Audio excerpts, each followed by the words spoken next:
Hello to you all and a very warm welcome to everyone joining us for our next session. Now, Tech for Good, the very name of our discussion, inherently recognises that there is a flip side to this coin because there's no denying that technology is a double-edged sword that needs to be handled with care. And at the same time, I think that everyone in this room would agree that technology, when used correctly, can and is currently being used as a major force for progress. Now, be it companies, technologies, projects, I'd like us to now meet with some of the people committed to keeping us on that path towards tech for good. It's my absolute pleasure to now welcome onto the stage Jonny Everett, founding partner at Marble.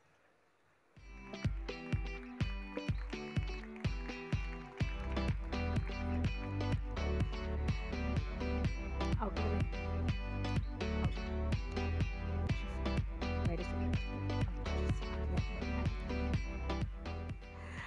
Now, Marble is a climate tech venture studio. Jonny's told me it is the climate tech venture studio. It's a young company. It's launched in September last year, but its investor base already includes some of the top climate and deep tech investors in the US and Europe. It's currently working on 4 startups in the climate deep tech space, the first of which will be launched later this year. I'll hand over to you, Jonny. Thanks so much. I'm going to try and frame some of this tech for good conversation, do my best to do that. But when I was preparing this talk, it was a bit strange because if 4 years ago you just said to me, Jonny, what do you think about tech for good? I'd have probably looked at you quite strangely and asked if you were feeling okay, because I've spent my whole career in tech, but really it's only been the last 4 years that I've become more and more dedicated to spending my time specifically on this idea of working on technology that is expressly built for good. And for me, that journey on tech for good started when I was working with deep tech entrepreneurs, helping them to build companies. And what I realized quite quickly is the entrepreneurs I found the most exciting and the most interesting were the ones who were trying to solve the hard problems that we face as a society. Things like how do we reinvent medical device imaging, things like how do we create new leather, things like how do we mine precious metals differently. These were the topics that got me particularly excited. But what really tipped the balance for me, and I think for a lot of people, into this consciousness about am I working on something that's intended to do good, was our friend COVID. I'm not sure if you remember COVID. It was that thing that had us all wearing masks and not allowed to sit next to each other and all that horrible stuff. But for me and for a generation, that was the first time where we saw just how fragile our world is. That was the first time where we saw the planes not flying, the borders being closed, everyone being scared of each other. That was a real revelation in terms of just how fragile the state of things is. And should we not be spending our time working on things that are supposed to be progressing some of the challenges we face? But when we talk about tech for good, it's an interesting question because the truth of the matter is that most technology is both good and bad. Let's take an example of Twitter. Everyone likes to tweet now and again, Twitter to each other, and it's a great source of information, of news, of science, of an ability to get the message out. It's also a huge source of misinformation, of hate speech, the favorite tool of a certain Russian prime minister. So it's really a double-edged sword in terms of how good that technology is. The same could be said about the device in most of your pockets, the iPhone, or if you're not an Apple fanboy, the Android.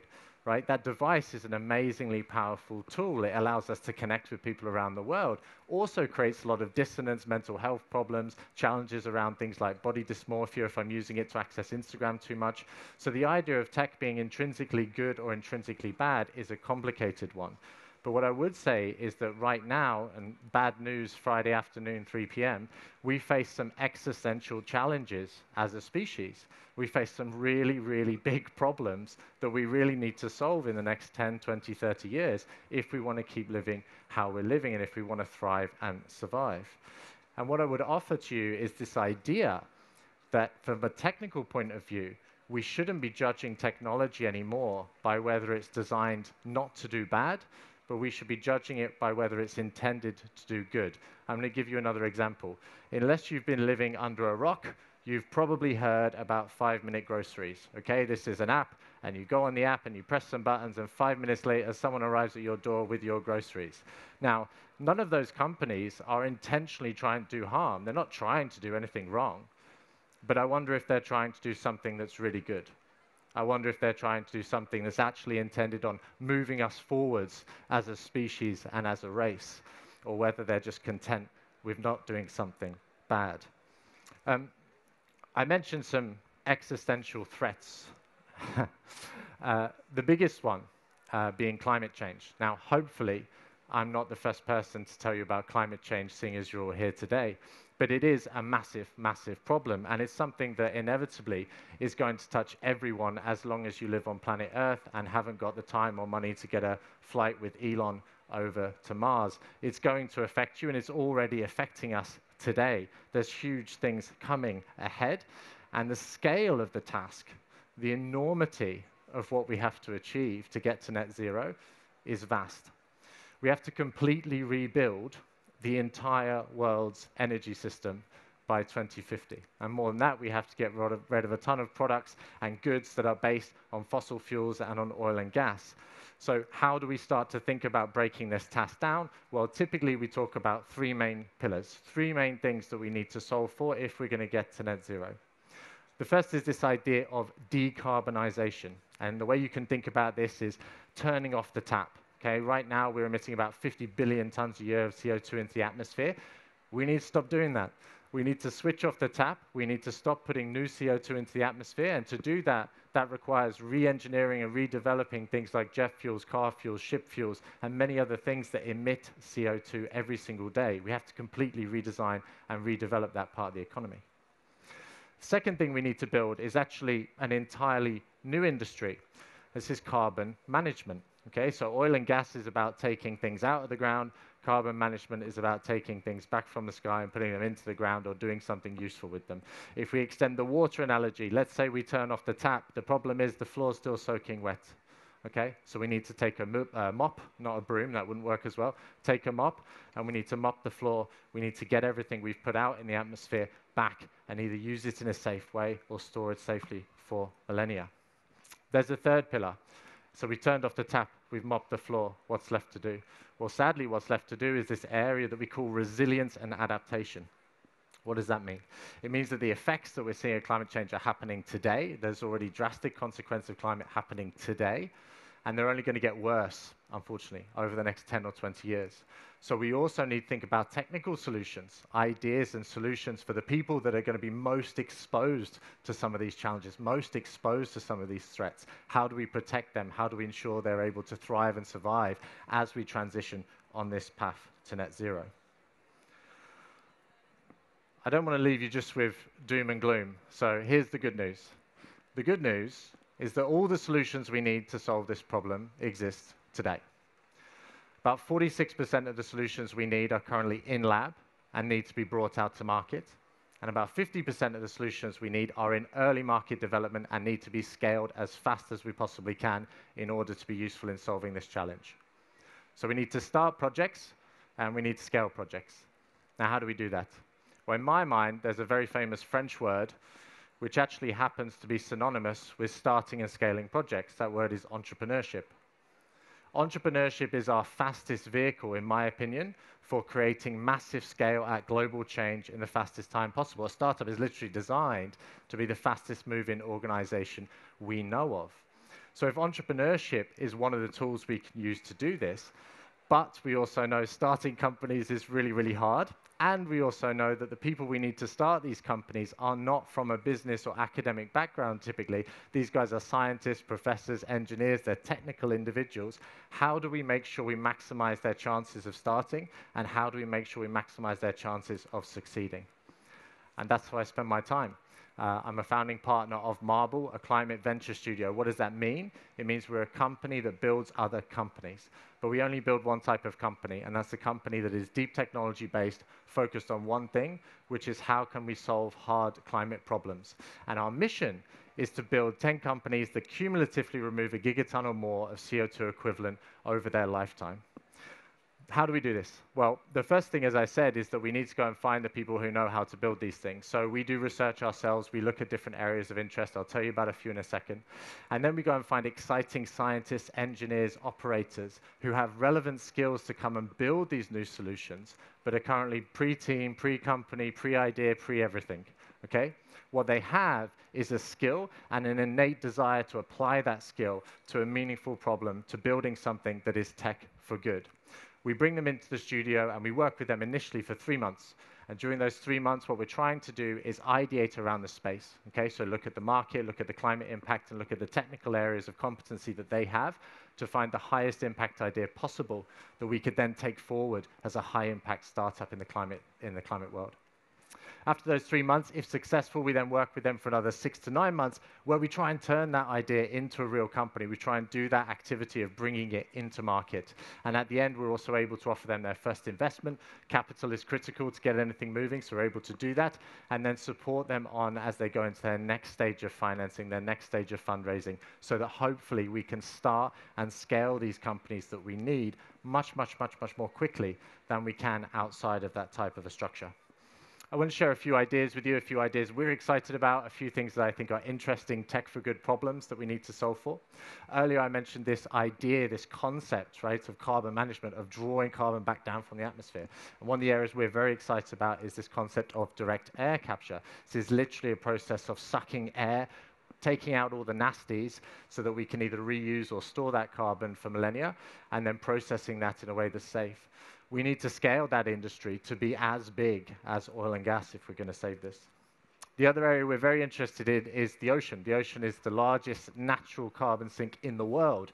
But the ocean's having a bit of a hard time at the moment because it's doing a hell of a lot of work. So we've got to find technologies and solutions that integrate with and accelerate some of the processes that already exist for the ocean to be such a good sink of carbon, and make sure it can keep doing that job more and more effectively over time. Nature has been around for a lot longer than any of us. And one of the key things we're also interested in is what are some biologically inspired ideas that we can steal, borrow, or take from nature in order to recreate fuels, in order to recreate materials, in order to recreate new products that are not fossil-based? How can we use biology as a tool to create new carbon negative solutions for these problems? And the last one is more on this idea of resilience and adaptation. And the challenge we're trying to answer is, can we turn deserts into farmland? Can we both cool and water deserts at scale to a point where they can then become arable land? And if you look at populations specifically in the Middle East, 90% of their food is currently imported today, and their temperature is only going to rise faster, probably than most of the rest of us will experience first. So there's going to be a huge food security problem in that area. How can we help the individuals or populations in those countries solve that through technology? The thought I wanted to leave you with going into the panel is this. I mentioned earlier that some tech is both good and bad. And I think today, given the scale of the challenges and the problems that we face, the thing I would urge you to think about is how are you spending your time, your energy, and your effort, because they're your 3 biggest resources that you have to offer. And what I would urge you to say is, if you are spending that time, energy, and effort simply working on something that is not supposed to be bad, maybe it's time to think about how you can do something that is intentionally good. Thank you very much.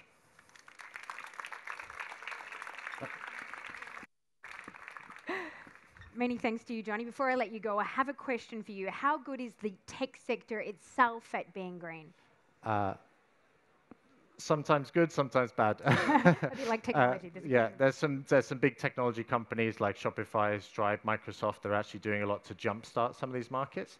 But some tech companies also are still not necessarily fixing things like, for example, where their money is going when they're putting it into the banks or the surplus cash. A lot of that cash is then going on to fund oil and gas. So a bit of a double-edged sword, yes and no. Well, that and more in our next panel. Thank you very much, Jonny, Everett.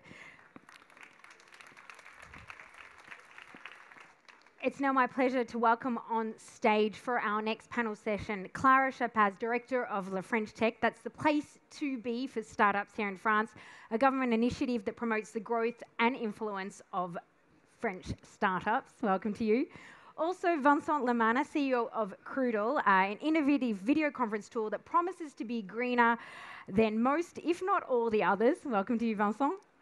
And finally, Chloé Clair, a French deep tech company that's using high value added data to help drive the energy transition. Thank you for being.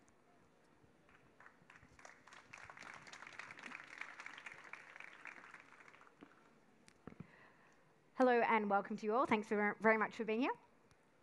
Now, for the purposes of this discussion, I'm going to invite us to separate the tech sector into two categories. On one side of the ring, let's call it decarbonised tech. This is the technology offering inherently green solutions. I'm going to let Vincent help illustrate this by explaining what you do at Crewdle. All right. Well, thank you all for being here. So at Crewdle, what we're building is basically technologies that use less energy and less servers. And by doing that, it allows us to basically reduce the carbon emissions of our product. And at the same time, it reduces also the usage of water. So the way we do this is by decentralizing the current products and services that we have. And the first product that we're working on is basically video conferencing, which does use a lot of data. And when you use a lot of data, basically, you use a lot of servers.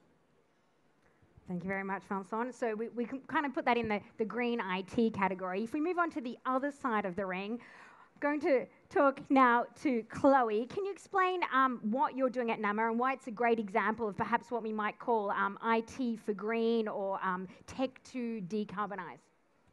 Yes, thank you. At NamR, we produce data, premium data, over buildings and energy transition and climate adaptation. And we just discussed with our previous speaker about the importance of decarbonization and the importance of adaptation. The idea is that usually it needs one human and one engineer to look at a building and to see what kind of potential it has to make its energy retrofitting and energy transition. With big data, you can look at thousands of buildings together and look for the best potentials. And what we have discovered and proven is that if you look at 1,000 buildings all together, you can find the 20% buildings that needs to be retrofitted, and if done so, you will save 80% of the total energy you could have saved by retrofitting the entire real estate portfolio. So what we do is to help all the owners, all the people who finance energy transition to find the right potential to really go fast and straight to a good decarbonization. Thank you very much. Now, in reality, it's not really one or the other. Both sides complement each other in this race to decarbonize as quickly as possible. Clara, can you give us a sense of just how important tech is in this race to decarbonize? Yeah, I'd say before I answer this question, there's even a third category of startups. The one that is maybe not working on green tech solutions, but is still very aware that they need to do things differently if they want to survive, I would say, in the world of tomorrow, because everyone is going to have to play his role. Everyone is going to have to play a part in this. And we see this more and more in French tech as well, these third categories of startups, which maybe are working on a SaaS or a B2B solution or something like that, but are trying to implement at their core the best practices when it comes to reducing their carbon emission, when it comes to having the great social governance and all of that. And they often use other startups to help them do that. But to come back to your question, how has the French tech taken this challenge, and how big is it for French tech today? We see that green tech is one of the biggest startup ecosystem we have. It's more than 10% of startups, so 1,800 startups are working in this field today, really aiming to find solutions to decarbonize our industry and to find real great technologies to help them do that.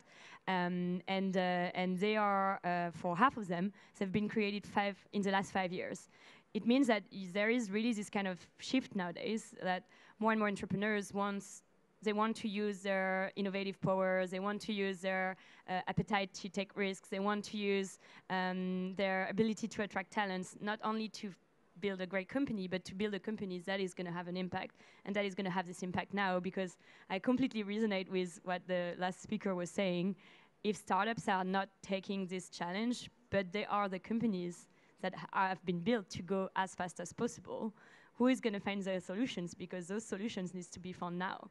And you have tons of examples. So NamR is part of our famous program called Green 20, and is one of the examples. But in this program, you would also find companies like Waga Energy. We visited them 2 days ago, and they are using landfills to create energy and put this energy, biogas, directly in our energy system in France.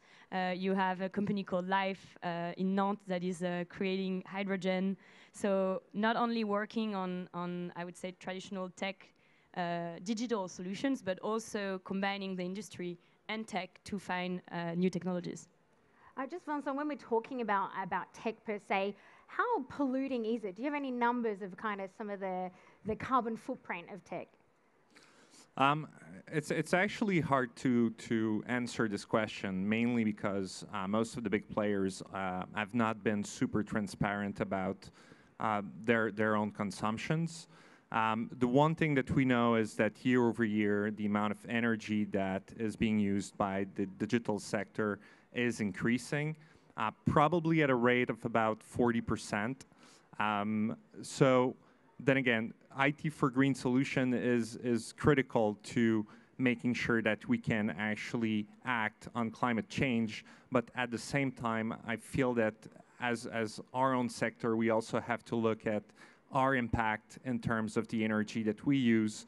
And sometimes I feel like we're consuming a lot of data, and there could be, and it's called like digital sobriety. I think this is something that we need to be more careful with, and making sure that we consume less energy by consuming less data. Or we look at other ways of doing things, which is what we've decided to do with Crewdle, where we actually can consume, I would say, not an infinite number of data, because at some point it's going to have an impact as well. But there are new ways of doing things, looking at all the Web3, the decentralization. I think this is really important if we want to change the paradigm that we're on right now and help reduce the energy consumed by the servers. Why, up until now, has something like Crewdle not existed? Why, have we been relying on kind of data-hungry servers to communicate via, say, conferencing tools? Well, I think it comes down to the business model that most of the companies are built on right now, which is you as a user, you're actually the product. They collect a lot of data on you. They analyze that data. It goes through machine learning and AI, and they basically build a profile so that they can better sell you stuff. So this is the current business model that a lot of the big companies are basically focused on, and that's how they actually make money. At the same time, because they have servers, they have a lot of cost as well, so they need to be making that money to be profitable. Because we don't have servers in between the participants in video conferencing, for example, our infrastructure costs are much lower, which allows us to not have to collect that user data and analyze it and resell it to actually be profitable and make money. I wanted to turn now to Chloé, because you fall under the category of kind of tech to decarbonize, but it's not always trying to easy to do good and be good at the same time. What kind of help do businesses like yours need on this tricky road to kind of decarbonize? Yes, of course. In our kinds of company, we are all very much engaged into having a lower impact as much as possible, but same thing with our personal life. I guess nobody is perfect. We still consume things, and when you are in a small company, usually you want things that are turnkey solutions for services that you need, because it's most difficult to build everything by yourself. But all those turnkey solutions, like data center and cloud systems, for example, are not so transparent. They don't give you their full footprint, or they give you part of their footprint, and so on. So what we need is exactly that everybody becomes more transparent on their footprint. I think, as you were saying, a lot more companies now are getting into having more impact, and I think the time of greenwashing is done, is finished, and all consumers, Well, they're getting better at hiding it.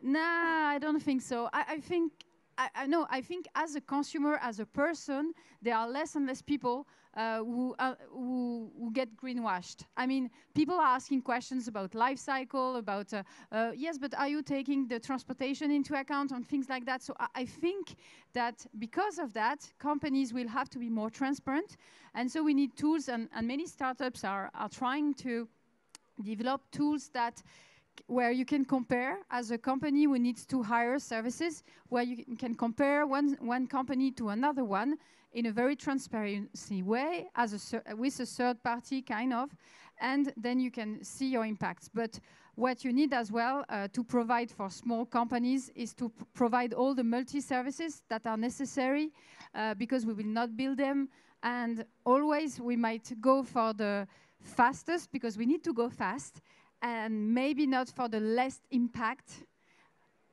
As our previous speaker said, we might choose the one that is doing not good than the one that is really trying to do the best, because we have to go fast. So having tools for transparencies and having turnkey solutions, turnkey services for small companies, I think are the two obstacles we need to overcome so that we can be a bit better. Clara, is French Tech helping businesses? In what way are helping businesses overcome some of these challenges? So there's different way. So the mission French Tech is the administration that is part of the Ministry of Economy and Finance that supports the startup ecosystem. I started touching on it. I think the first way is really this Green 20 program. That is basically starting with the idea that is something that we've done in other occasions in all the programs we're running, but that startups should focus on what they know how to do best, which is innovating, recruiting, scaling, while we can take care of all the administrative hurdle, because we know that for a startup starting to launch on such an innovative field like green tech and ecological transition, you are going to have to overcome quite a few regulation challenges, understand how to navigate like all the benefits you can receive from the state. So we help them do that with a network of 60 correspondents all around the state that really knows when a startup that has this label Green 20 contacts me, I'm going to help them, and through an account manager in the team who's also guiding them throughout. We also obviously help them through financing. There is a lot of financing going into the sector. It's 10% of the 11 billion fundraising that happened last year. 10% went to green tech, and 500 million came directly from the BPI, which is a public bank for startups that we have in France. So there is also this idea that we need to accelerate on those technologies, we need to support the startups, but they're the entrepreneurs, they are going to find the solutions, but what can we do to help them scale faster? And the last point on financing, I would say, is there is this big plan that was announced a few months ago called France 2030, which is basically thinking, what do we need to achieve by 2030 when it comes to building the innovation of tomorrow? And 50% of this plan, which is 15 billion euros, will go directly into green technologies. And half of the whole funding of this plan will go to startups. So really this idea is that we believe startups have the solution. I think everyone is convinced now. We all went through COVID. We saw the first company who found a vaccine was actually a startup, which is pretty significant. So if we enable the startups to go with the same speed when it comes to decarbonation and ecological transition, we have all the power we need to really accelerate. Vincent, as a startup yourself, what kind of help would help you right now, would have helped you in the past getting off your feet? Like what kind of support do you need? Is it some of the things that Clara's just outlined? Well, I think there is a lot of support, a lot more support than probably it used to be like 5 years ago, especially in that space. There is a lot of support from the governments, Crewdle is based in Montreal, Quebec in Canada. So we do have a lot of support from both the Canadian government, but also the government of Quebec. The one thing I feel that where we need actually more support is from the private sector. So sometimes it's easier to take the tools that are already out there when there are alternatives that might be actually better for the environment or better for diversity or for social impact. I think it's important that on the private side, not only like the governments can help, but large enterprise, even like small businesses, they can decide to choose tools that actually have an impact, and they should actually measure that impact when it comes to making a decision. And what is their break in kind of, we've got a lot of major businesses here present at the ChangeNOW event. They're sponsoring a lot of the startups, they're supporting, but what is the break in terms of them kind of using some of the new tools? Like, is it just because business as usual has always been done that way, or what are you hearing? Well, I think there is a part of this, but then like they have tools that they're used to, and like changing a tool, especially if you're a large enterprise, it has to be done over years. I mean, you cannot change a tool like this. I mean, my background is as a CTO for a number of years. I know that when you want to start making that kind of change, you have to plan it. It takes time. It takes a lot of resources. It takes money.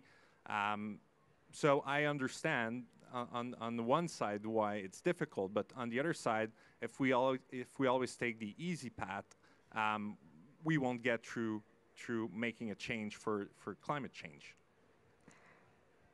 Earlier, when we had our previous chat, you were talking about sometimes it's a challenge to use tools that perhaps go in the right direction in terms of decarbonisation. You gave me an example as you'd love to have a cyber security officer in a dream world, but instead you use multiple services, which is not as green.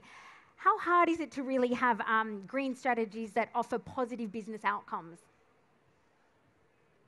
Sorry. Yeah, like you mentioned that you would like to, have a cyber security officer, but in the end you can't because it's too expensive. So in the end you have to choose a technique, which means having multiple servers to protect. Are these challenges that you're facing on a regular basis? Yes, sure. I mean, since we're a smaller company, of course, we have to deal with all the problems that any company has, even the big ones. But that's also part of the agility. That's also part of being able to move fast, because we don't have the legacy of having of being obliged to a certain process and so on, and hopefully not being so much attacked in cybersecurity. So I think the advantages of agility make up for the disadvantages of not having in-house all the specialties. And also it makes us quite complementary with larger groups, which really needs agility, because as you said, they're moving very slowly. And it's our job to really be there to help them move faster. And on the other hand, they need to choose innovation with the part of the risk that comes with it, and that needs to be pushed by the management. So it's, I think it's a great thing to have like smaller agile companies, larger groups with more like finance things, and those larger groups will be the ones having impacts on their own clients and services. So I think both needs to work together, not just like there's a world of startups and there's a world of dinosaurs and let them die, because they will still be there, quite a lot of them, I guess, in few years, and they also have a large impact, so we need to help them change their impact, or at least lower it. Just this is a question for the whole panel. Are we relying too heavily on tech per se to solve all of our problems? Perhaps starting with you, Clara. No, I don't think we are. I think tech has so much potential to solve some of those problems, and we're only starting. As I said, half of the 1,800 green tech companies that exist in France today have been funded in the last 5 years. So this is just the beginning of something that is going to be really big, and it is already one of the top sectors when it comes to French tech. It's bigger than health tech, it's bigger than cyber, it's bigger than AI. I mean, it is already where most of the dynamic is coming from. But when we look at the urgency that we have to solve this problem and the urgency of climate change, I think we can only push the startups to go faster and push more and more entrepreneurs to go and tackle those issues. Are the solutions going to come only from startups? Of course not. I completely agree. I think it needs to be a collaboration, and we see it actually. The startup I was just talking about that is producing biogas from landfills. They just launched this new tool where they can accelerate their transition, and they did that in partnership with Veolia, and GRDF, which are two really big companies in France. So probably, and most probably, you'll see more and more of those partnerships because this is a combination that we help find the right solutions. Vincent? Yeah, I totally relate to what you're saying about collaboration between large enterprise and startups.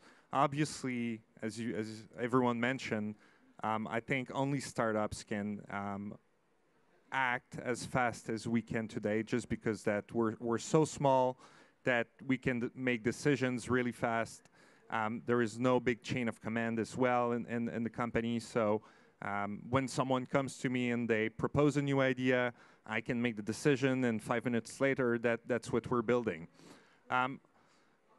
There is a concept also called open innovation when it comes to collaboration between large enterprise and startups. And as you said, the Veolia example was a really great example of open innovation, which is basically having large enterprise partner with startups to basically drive innovation. And that can be done also in the context where you have multiple startups joining together and attacking one of the challenge that a larger corporation could be having. So that's why I think startups is part of the solution, but then again, it has to come with other players and even the society.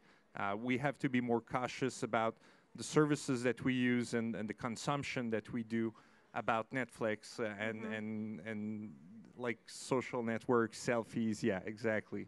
We'll get to that in a moment. I'm just going to get your thoughts on that. I fully agree with Clara and Vincent. And just one thing also, it's about culture.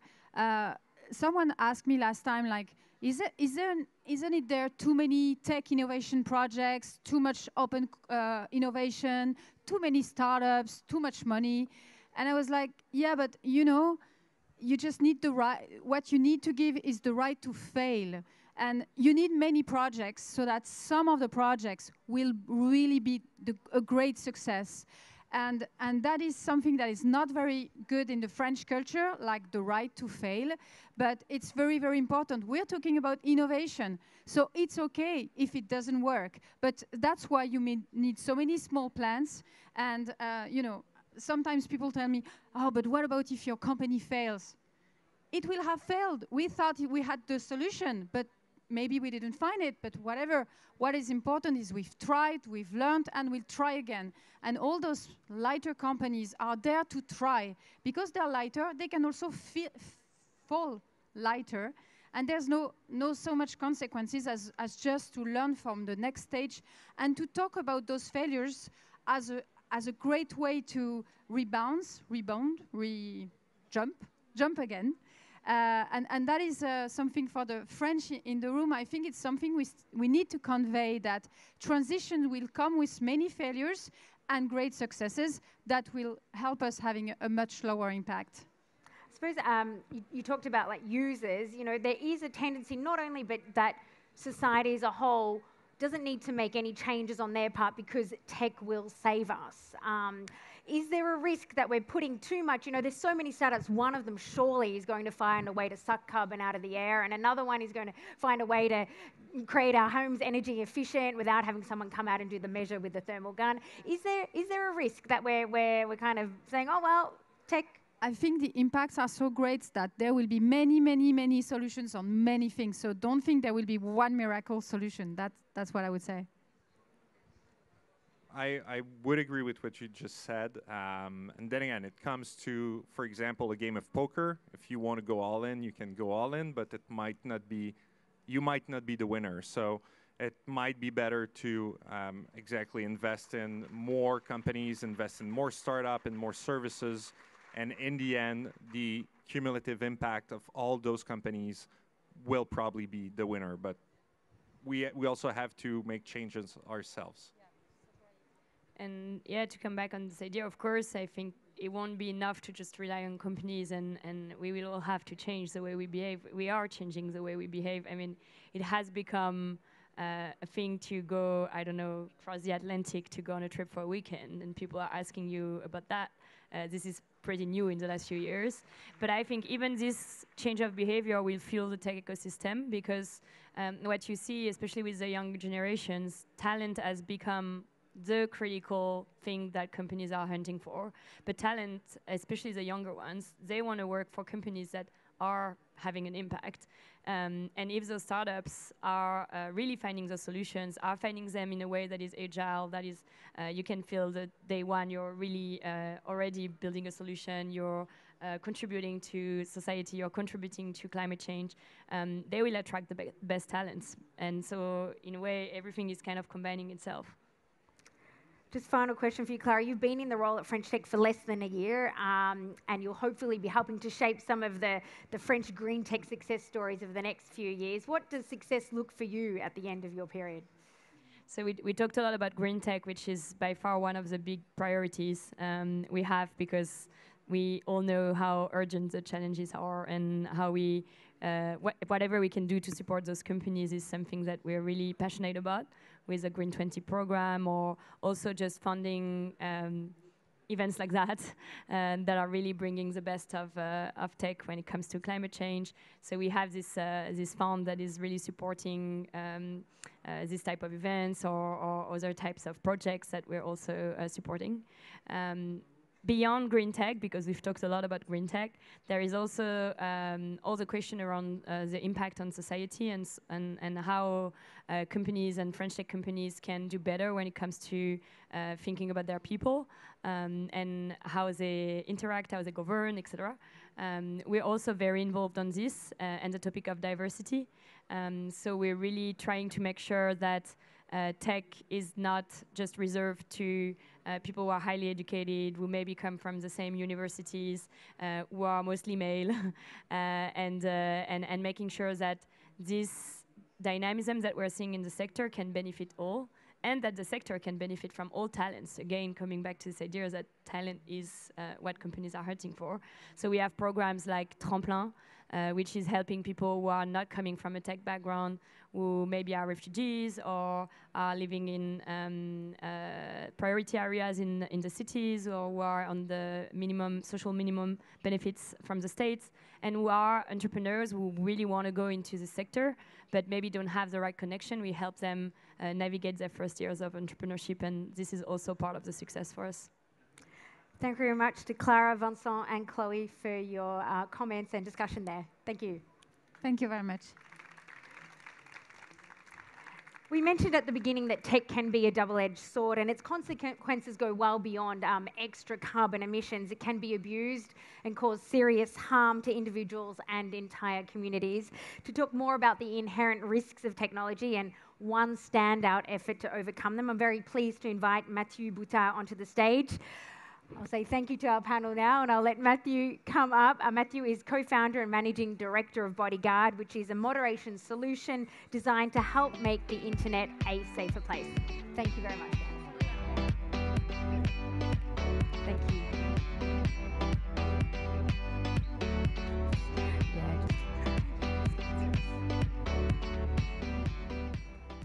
Hello to you, Matthieu. Thank you for being with us.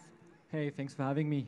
Now, we're going to talk about a few different things right now, but we're going to start with Bodyguard. I'd like you to tell me a bit about how you developed the idea and how it works. Sure, I mean, let's have fun. We're going to be talking about the metaverse, Web3, NFTs, and online aid. So it starts there. So Bodyguard is a tech that detects and moderates toxic content. There's no shortage of toxic content. No, on the web. no. There's a lot.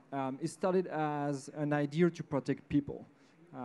When you use social media, anyone could be, attacked. So we had the idea to create a tech that you could put on your app and on all the social networks. It works very simply.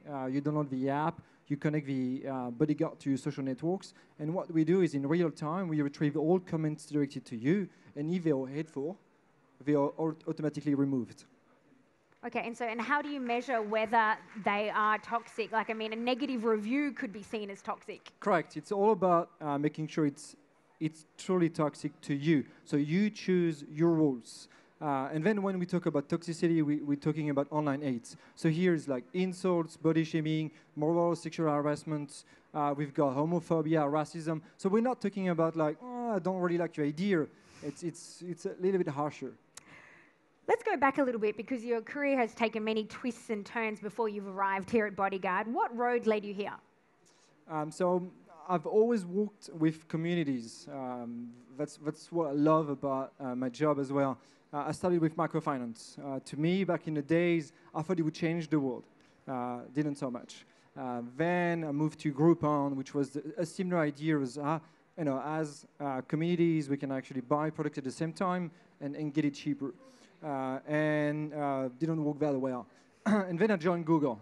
So I spent 7 years over there, a lot of time at YouTube, again on community building. And then at the end, I was at google.org, which is the philanthropic part of the organization, trying to support businesses. And this is where I grew my area on online hate. So the overall session title is Tech for Good, and whether we like it, it means that there is an opposite. We've had various people mention it earlier. What does the opposite of Tech for Good look like? I think we need to look back a little bit. So when the internet was created, there was no bad intentions. Web 1 was just there to put information on there. Web 2 was just to create connections between people and bringing new ideas. Now we see that it's impossible to have a conversation or a debate on social network. It's impossible. So we need. When you say it's impossible, you mean it turns. Try to have a conversation with someone with different ideas on Facebook. Try to talk about politics on Twitter. Try all those things. It doesn't work.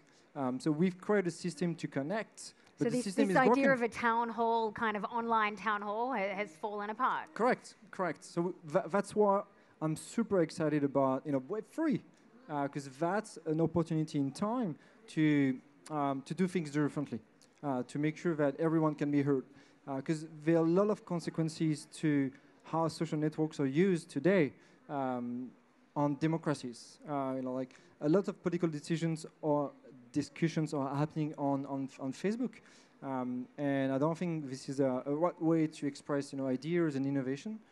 So when we look at what's coming next, I think it's a good moment in time to stop, to pause, and to look at how we can regulate platform, how can we create new platforms for discussion, and how we can actually have agoras. Agoras were a place where you would listen to people, and I love the idea of listening. Do you think it's utopic, though, to believe that, this could happen? I mean, what needs to happen to allow that kind of healthy environment of sharing ideas and different views? I think it depends on all of us. We've accepted for too long that the system is just this. Why do we have Facebook? Why do we have Instagram and Twitter? Maybe we don't know. Like, it's just there, and we have to use it. We need to realize what we want to be doing, what tools we want to be using. If you want to have a chat with your friend, with your family, just give him a call. Maybe you don't go through these platforms. So we need to rethink about the entire system. And what's interesting about Web3 is you've got decentralized organizations and platforms. And here you don't need to be in this public space where you're going to be exposing yourself. I think the audience would be disappointed if we didn't at least talk a little bit about metaverse at some point. Just so we're all on the same page, what are we talking about? We're hearing, it thrown around all the time. What are we talking about? Yeah, I mean, forget about the NFTs, the cryptos, and all of that. It's not about that. So, to be fair, we are already in it. look at the amount of time you spend on your mobile every day. I think half of the audience is looking at his mobile now. We chat with family, with friends, with our mobile. We work remotely. We on video conference all the time. We play video games. So I don't think we spend that much time outside. So we are actually inside. What's coming next is now the web is pretty much flat. So the metaverse is this Web 2 we have, but in 3D. Look at things about buildings, things about cities, and that's what's coming next. But at the end of the day, we're already in it. So we're already in the beginning phases of metaverse. Okay. Yeah, absolutely. Okay, so then what? All right, we've already got kind of some damaging consequences of this metaverse that we're living in right now. What do we need to be even extra careful about regarding what's coming, like the metaverse when in its entirety? We've seen cases of harassment into the metaverse. So you've got a very scary avatar looking at you in a very scary way, like insulting you. So we need to think first about human interaction. What we haven't done very well over the last years is thinking about people. You are someone. You're not a series of numbers. You're not a bank of data. And so if we think about the internet in 3D, we need to think about people in this 3D immersive environment. So it's a shift of perspective about who we are. We're not users. I'm Matt, Mairead, and you're people. But do you think that there are extra risks in the metaverse than what there are perhaps in Twitter or Facebook right now? It becomes physical.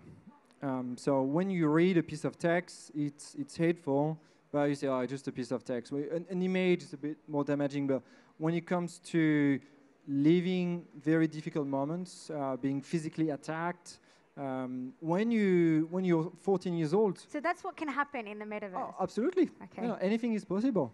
That's the beauty of it. It's beauty. Anything can be possible. You've got, interestingly, lots of architects leaving their jobs like, I'm going to build whatever I want, the way I want it. So here the point is to really realize that this could be anything. So who's going to build it? There's a huge race about building the metaverse. Billions of dollars from Meta and Facebook, billions of dollars from Microsoft as well. Do you want to be living and working and being in that environment from American company? Maybe. Or do you want to be in decentralized organizations where you can create whatever you want? It's up to us. Are we implementing tech and thinking about the regulation later? Are we, this race, you say, the startups, which have now become, Facebook and other ones, are much quicker than perhaps regulation? 100%. And that's the very, very large issue we're facing today is we're trying to play catch up. In Europe, the DMA and DSA, they almost implemented years and years after Facebook was created. Years and years after toxic content got to a 2% level on the platforms. So it's very, very much too late. So that's why I'm excited about what's coming next is we have the opportunity now to think about it. We need to sit down, like governments, the founding fathers on the metaverse, ourselves, as university and communities, we need to sit down and say, this is what I want. This is what I want for myself. And I don't want to be pushed into a place that is not myself. So what can be done? What kind of tools? Got Bodyguard is one, but how successful can these tools be in limiting the damage of some of this technology? We're doing our best. So we have very strong partnerships with social networks. So we work with YouTube, Twitter, Instagram, Facebook, and Twitch. So they realize that they've got an issue. So we play with them. So we do protect now hundreds of thousands of people, organizations in sport, media, and also in the gaming industry. So we've got a role to play because we innovate when it comes to understanding natural language. And so we need more people like us. I'm feeling a bit alone into the environment because like social issues are very, very important. Can you give us a walk through an example of kind of what happens on Bodyguard, what kind of content and how it would be alerted, just the inner workings of how it actually happens? I can give you a lot of concrete examples. We help a lot of children. Nowadays, you need to be on social media to share a bit what you do and how you interact with people. So when you bully at school, there are a lot of chances that you're going to be bullied online. Mm-hmm. So you're going to be receiving a lot of like hateful messages, and actually that's where we arrive. We actually stop and delete the comments. So that's how we protect people. Okay. And secondly, as we work with businesses and media, so when you're trying to express ideas on social media as a media, you want a conversation. And so you need to actually protect your readers, making sure that the ideas that are shared through the article actually flow. And so what are some of the results you're seeing? Can you give us any numbers of the amount of content you're needing to take out? Like what percentage of the content is toxic? It's actually very, very sad. So we studied Bodyguard in 2018. Back in the days, toxic content represented less than 1% of comment online and on social platforms. Now we are at 2%. So it means that there's an increasing number of toxicity online. And now we analyze more than 10 millions of comments on a weekly basis. And so we've got a very good sense of actually what's happening. So for everyone listening right now who's committed to keeping tech for good, what would your message be, to them to protect themselves, to protect their loved ones, to protect their communities? Mm-hmm. I think the point is to take control. You have the choice to download the app that you're using. You have the choice to stop reading or watching or consuming content that is pushing to you through algorithms. You've got this choice. It's the same thing with the environment. You have the choice to buy and to consume. And online, that's the exact same thing. Stop taking what you're given. Go and search and go and find. Use the internet for what it was built. It was actually built to have amazing content, very interesting things to read, and actually to progress. And I don't think we progress when we spend hours and hours on Instagram. Many thanks to you, Matthieu, for that fascinating insight into your work at Bodyguard and efforts overall to keep the internet and tech in general a place for good. Thank you. Thank you. I'd like to thank everyone in the audience for taking the time to learn more about these innovative projects. I hope you're feeling motivated, inspired, educated. Don't go anywhere because shortly we have another session coming up on big innovations that will change health. And here's a teaser. There's more impressive tech solutions on the way. See you shortly. Thank you.